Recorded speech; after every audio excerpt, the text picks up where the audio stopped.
nzenze kaseeka akuba endongo ndi seeka naye nkola mulimu gwa bidongo ate nga ntutto ebbanga okukola ddaawa mu bannange bwe tukola omulimu guno nti ffe tubalina okusoomozebwa kunene nga ba artisiti abasiraamu mubalaba bannaffe amannya bagakweka nze Juma okuva mu kyalo ewaffe nze Juma ne Kampala nze Juma n'omulimu gwenkola mba Juma naye bannaffe olw'okuba nti nno eddiini yaffe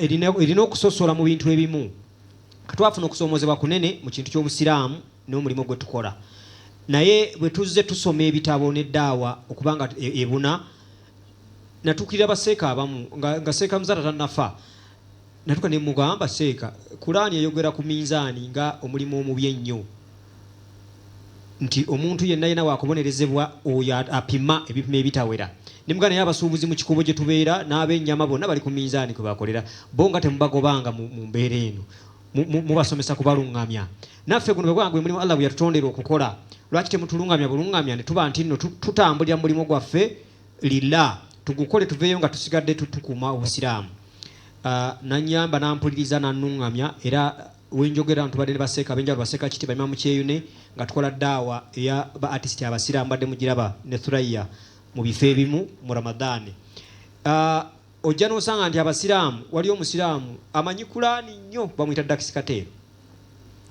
naye ebikolwa bye ebya art afaanana ng'omuntu comedian bw'ayambala gomesi y'abawala naye nga musajja kati ye brandinga nga mutamiivu naye nga musiraamu kati nga nina okumugamba nti ekituufu kiri bwe guba omulimu ng'ogukoze funa time ekola ibada etegeeza nti nze Juma muganda wange Bebekulu Sali nti oli mulasita naye gwe Sali funa obudde obukola omulimu nemanye nti bwentuka ku ibada kubanga bannaffe abalala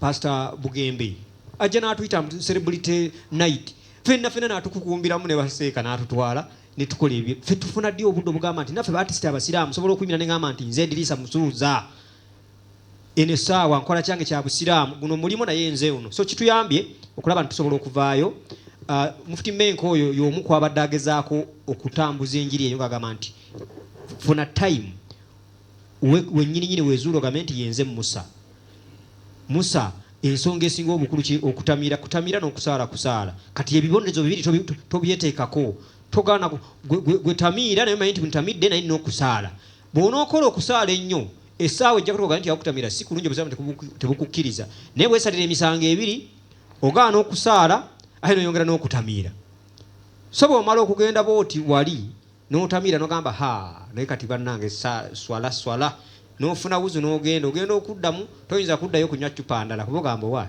atamidde tasaala so mu mbeera eyo tugezaako okuba nti tulungamya bannaffe nti twejjeeyo gye tuli tubeere faamu tubeere okay n'okubeera abasiraamu ba artist kijja tuyamba essaawa zino nsaba omuzinda lugenda kuddayo wa mukulu twagala okubategeeza nti Mufti Menk asuubirwa mu ggwanga ku lunaku olwokuna ku lunaku olwokutaano tujja kubeera mu Juma era mu kusoma okw'enjawulo okugata abakkiriza bonna nga tugenda kubeera mu kisaawe kya rugby e Makerere wetutegese tenti ennene ezisobola okutuuza abantu 5,000 tusuubira Mufti Menk okubeera olunaku olw'okusiba n'abasiraamu era yajja okugabula ekyemisana ategeseewo ekyemisana ky'abasiraamu n'abakkiriza ba Katonda bonna abantu ba Allah mwenna so tubayita mu bungi abakristaayo abakristu abasiraamu abadiventi fena mujje mukwano gwaffe atugatta agenda kubeera mu Uganda ku Lwokutaano ate ajja tuwa n'ekyemisana e Makerere so abalina obuveera mujje n'obuveera wamwe n'abalina abantu abamu bamanyi ogamba ture kange tekamala osobola okubeera nga tovudde wala nga taxi tekukyajinge ng'ova mu bitundu by'e Kawempe jangu ne katureko bakuteere wali wansi emyaliriro weegiri emikeeka n'emisaalo byonna tubitegese bulungi era nebaza nnyo omuto wange Bigi okulaba nti akoze ekintu nga kya VIP nga ky'abasiraamu bakristo buli muntu agenda kubeera Makerere njala kwebaza mu ngeri enjawulo President wa Uganda akkiriza ku lunaku olw'omukaaga okusinkana Mufti Menk ne ba mufti ba Uganda bonna abaliko abawumula n'abakulembeze b'obusiraamu ng'agenda kuba nammwe ekyemisana mu makaaga aga State House Entebbe. So bamasheek mwenna balwa zammwe zibatwala Entebbe zigenda kubatuukako kyemanyi bwe bunaazibira big ajja kuba atandise ozitambuza okulaba nti ffenna tuwerekera Mufti Menk tubeeremu gye tuyise unity meeting oba friendly meeting omukulu gyasazeewo okuwa omukulu Mufti Menk. Mufti Menk yakulira obusiraamu mu Harare mu kibuga mu nsi gye bayita Zimbabwe era ye emirimu gye ebiseera ebisinga gikolera Saudi Arabia. He is a scholar, yasoma ebyobusiraamu ate abuulira enjiri egatta abantu bonna. So ku lunaku olw'omukaaga tutegeseewo VIP dinner egenda kubeera wano mu Serena munda mu kisenge ekyo kye mulaba. Tugenda tutegeka dinner eyo nga si abambuto nnene bokka naye n'ab'embuto ntono baanirizibwa. Emiwendo tugikoze nga giri friendly era ssente ezinaava mu dinner eyo zigenda kulabirira ebibiina oba amasomero ag'obusiraamu n'abantu abatali bulungi okubayisa mu nnaku eza Ramadan. So okujja kwe kutegekera abasiraamu ekisibo kyamwe ekikulu ekigenda otandika mu bbanga eritali ddene okutandika I think mu wiiki eri eddako. Yes. So tutegese nti abantu tebalya mmere makerere ku Lwokutaano lwokka bwemaba baze makerere kubanga ente ezisoba ddala 20 zituweereddwa abakwano baffe abamandera community ya Turkish community nga bakulembeddwa Turkish ambassador His Excellency batuwadde ente tuwezezza kati ente 20. So nsuubira atalya nnyama ojja kulya molokoni. Abatalya mulokoni olwo munabadde ne mukwano gwange n'angamba actually yabadde gashumba yangambye zisirya nnyama naye ndya ennyaanya eziri mu kibumba newunyiza gashumba bannange. Namugambye kiki nti ennyaanya ezibeera mu kibumba nzirya naye ennyama sikola ki sitagirya. So mu abatalya nnyama nga mwami gashumba ekibumba mujja kukirya. So tubaaniriza mujje bannamawulire guno mulimu gwammwe ku luno sibya kalakata oba live wire obaani ku luno tuli ku mulamu oguzimba emitima gy'abantu. Ensi eno Uganda eyonoonese abantu buli lunaku okeera ku mawulire kuwulira bubbi ate tebabba siringi 1000 owulira milioni 5 milioni 3 bilioni 6 bilioni kati katufuneko enjiri y'omuntu akkiriza mu osanga bano abasajja abasiraamu n'abalokole kuba mpulira nnyo Pastor Serwadanga ayogera, Pastor Kayanja ngayogera, Pastor Brother Roni ngayogera, omusumba wesaze kule die Kampala ngayogera, kitaffe mu Katonda Kazimba Mugalu ngayogera, Dr. Kazimba Mugalu. So mpulira so n'omusiraamu naye ajje yegatteko. Deni n'entalo ezitagwa mu basiraamu mu bakristaayo ezentalo tulina nsonga lwaki tukola ki tulwana. So omusajja wa Katonda kajje atubuulirire twekube mu kifuba tulabe nti Uganda ebeeremu obubbi bugende tusabire obubbi ndowooza nja kutujja kumusaba nga yakatuuka Entebbe nti kati essaala yeesinga ebeere yakusabira bubbi abantu ababba ssente za gavumenti kyabasinziirako okusinga ababba ssente za gavumenti tuyambe kati ndowooza Mufti Menk we kusaba kwange nze nga Balamu akkiririza mu mwoyo gwa ggwanga oba patriotism. That is what I want him to do for us. Otherwise twaniriza nnyo Mufti Menk ate kulwaba tegesi mwena tubayita emeeza tusigazaawo emeeza 20 mwemba muli eyo nga mulaba emeeza tetugisedde ya milioni 5 tiketi ya mitwalo 15 naye ku 15 oyinako buffet eva eno line ya Serena mugimanyi eva wano paka eri kwegamba ogenda okuvaawo gwe ng'ayagala okulya obulya emmere ojja kulya ya 3 kuba olwo bano basemyekozo nga bo batekamu buguma n'atwala obuntu bubiri n'aterula walimbu ye mwami Gashumba n'alaga nti VIP kati mwe abagala okulya mwami Ndawusi ani mwena banaffe mwena mujje sasula 15 ojje weerire ekimere then ekimere ojja kuba osumagira wagulu eno mu katebe nga Mufti Menk abuulira. So mujje mwena ku lunaku lwa mukaaga mujje tuyige mujje tusome mujje tulungamye emitima gyaffe mujje twetereeze. Kale sebo webale nnyo bali ddala ngenda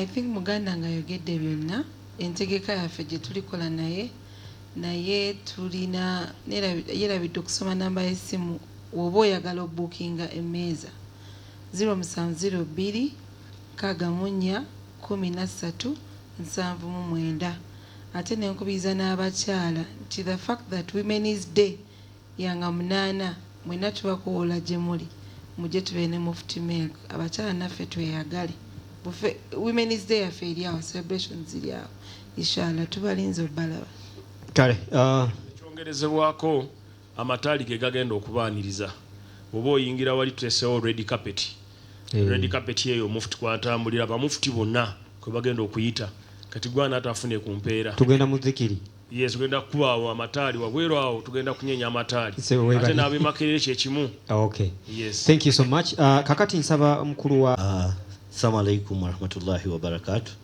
Assalamu warahmatullahi. Wali travel ng'ekitongole kyekikulembedde mu kutwala abantu e Mecca ne Madina.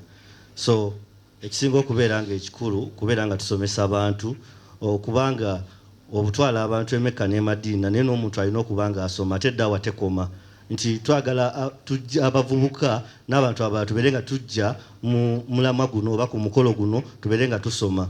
Omulamwa nga bwe nagambye mu kusooka guli Muslim youth and work ethics.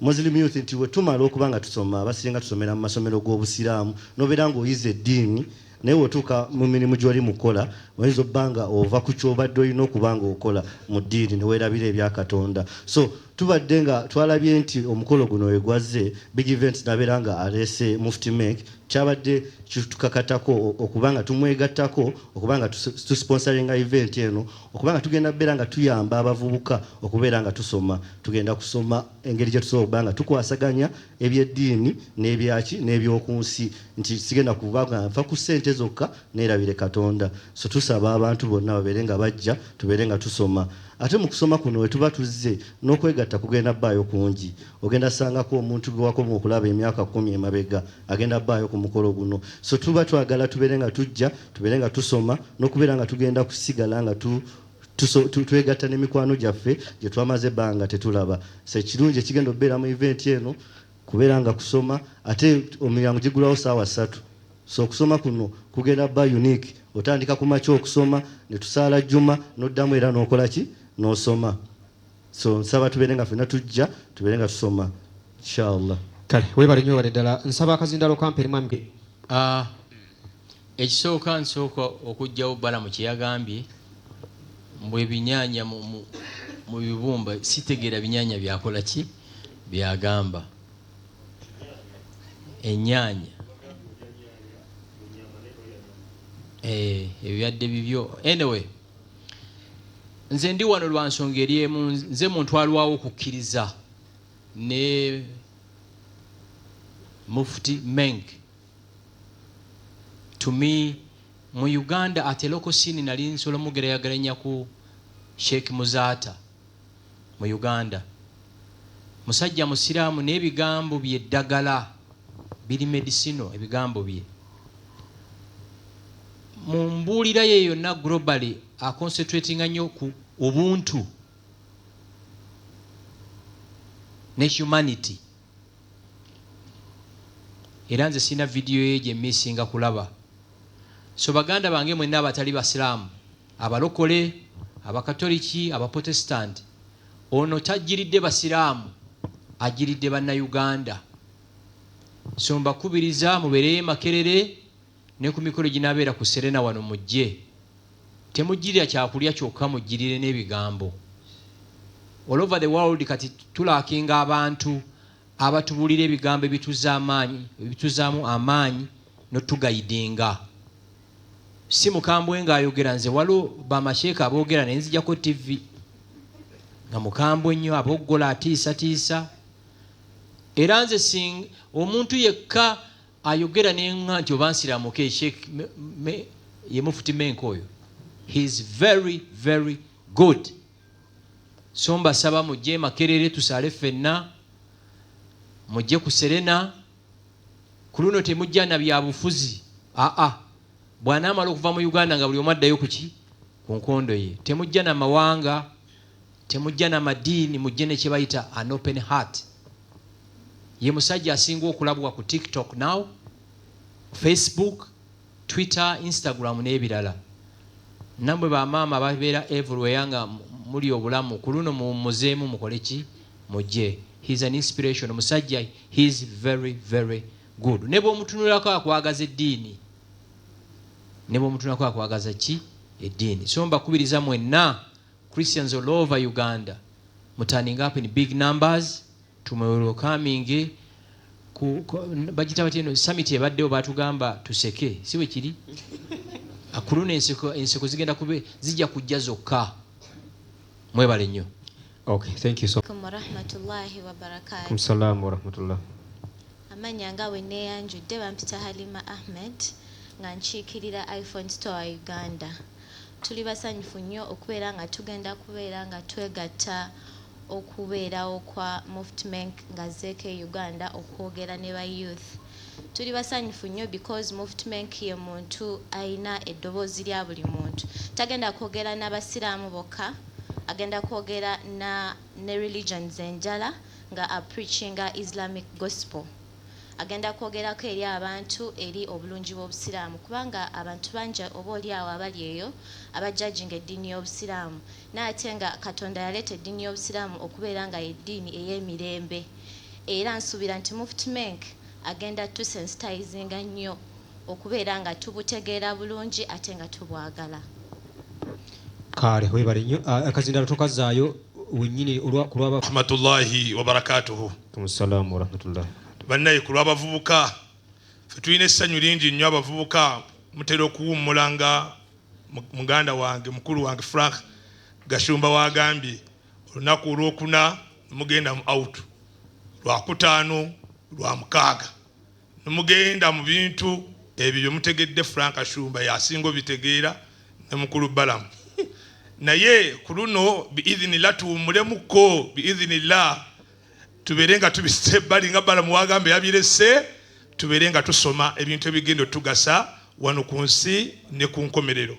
Abavubuka aba universities Makerere we tugenda okubeera wennyini ennaku z'omwezi 8 Makerere ku Freedom Square mukwate obudde we tugenda okusayira ejjuma nga Balamu wagambye kubanga Balamu kaakati akenjawulo mutegesi mu bintu ebiweereza mu Allah subhanahu wa ta'ala. Era Balamu njagala nkwebaze okwekwata ne omutegesi omukulu Bigi mutegeka ebintu ebigendo batwala mu jjana. Era kati edduwa yange gye nkusabira Balamu ne Frank Gashumba Allah abasiramule era omutayirizi nazze naye inshallah wadalwawo zakagirita akayida Balamu Frank Gashumba musiramuke mutore shahada ate omunasiramuke ekyenjawulo Balamu kyemwagaliza buhakki bunanga buyimiridde akakyotala akavandimwe ate Frank Gashumba yagamba yagala abahajati abo abalina nnyashi bamukolera nnyo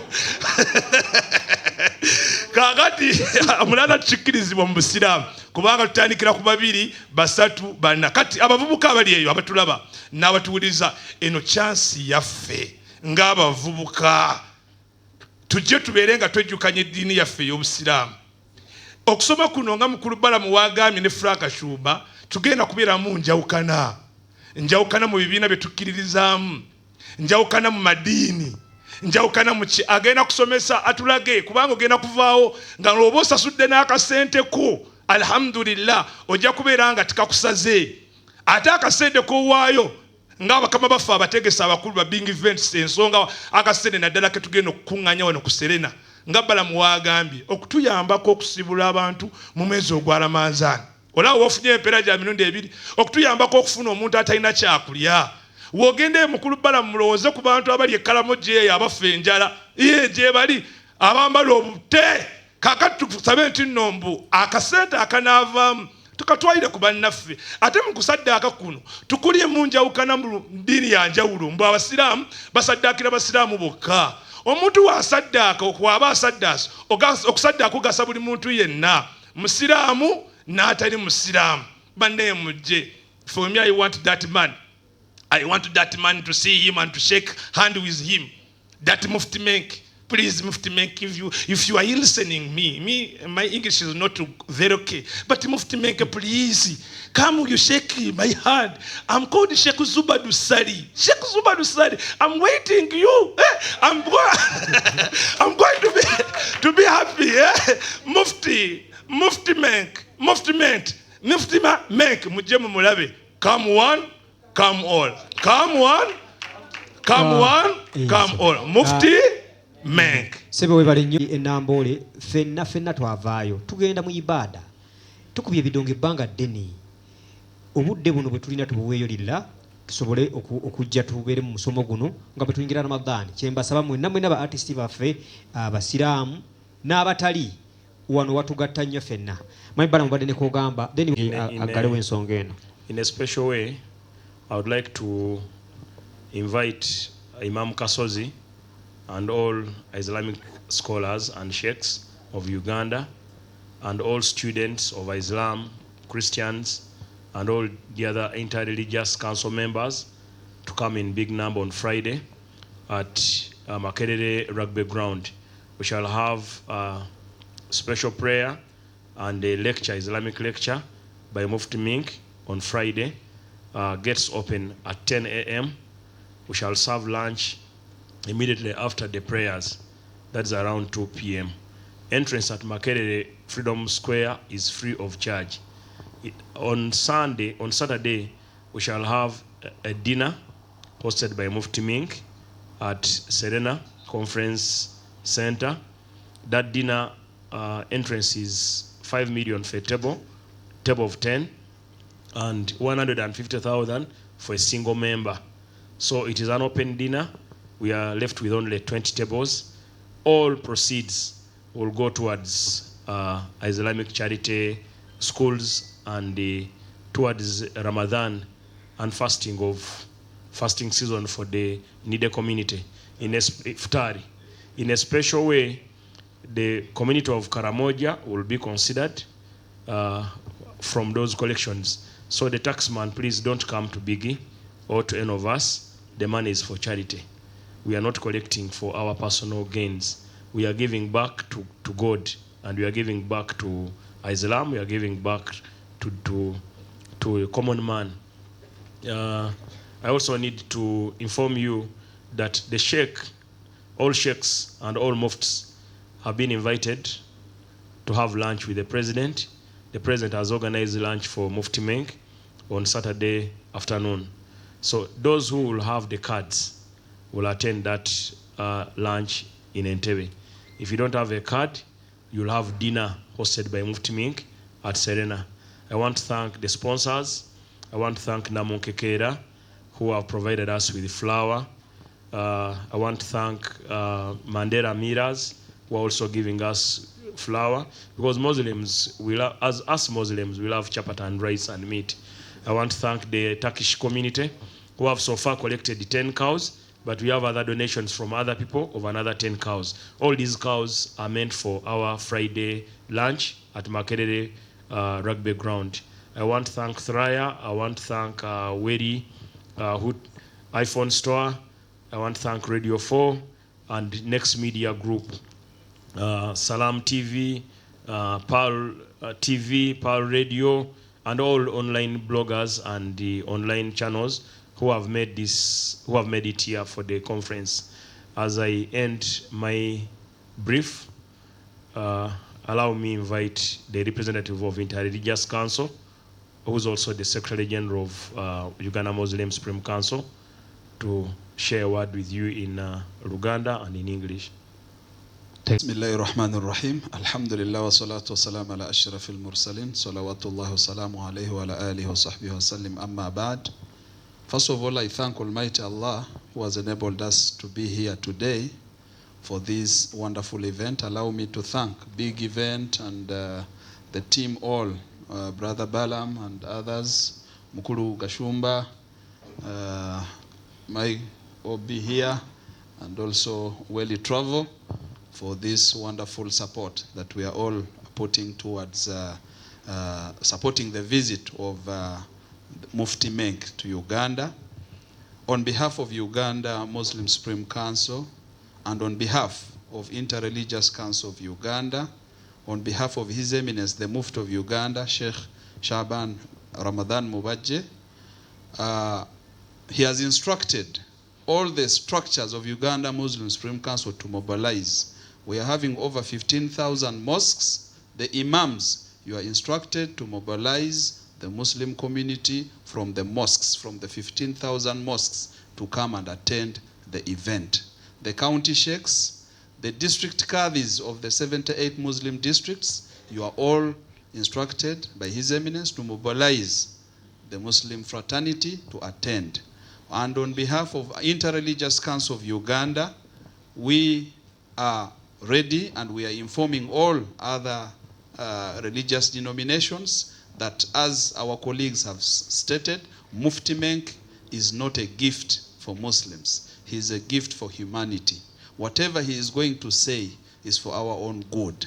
Therefore, we are mobilizing with the Interreligious Council of Uganda to also mobilize our brothers and sisters from other faiths to be part of this event. On Friday, 8th March, we shall all pray Juma at Makerere University Rugby Ground. That's where we shall pray. Then after that, we shall have the evening dinner at Hotel Serena, where we are here now, whereby you have to pay for that dinner, buy tables, and for those who are coming on individual basis, kindly you have to buy. Our district qadis, please, you have to come and buy tables. The regional assistants to His Eminence come and buy tables, and all other businessmen, Muslim businessmen, you have to come and join us in this event. Njagala okutwala akakisaako kutegeeza abantu baffe mwenna nti nga Uganda Muslim Supreme Council ne His Eminence Mufti wa Uganda Dr. Sheikh Shaban Ramadan Mubajje yategeeza aba district qadis mwenna ne ba imaamu tulina mizikito ekisuuka 15,000 mosques mutwalo gumi n'ekitundu mu Uganda mu mobilizing aba imams mu mobilizing abasiraamu bonna. On Friday fenna tubeere nga tuli ku Lwokutaano fenna tubeere nga tuli Makerere mu Rugby Ground.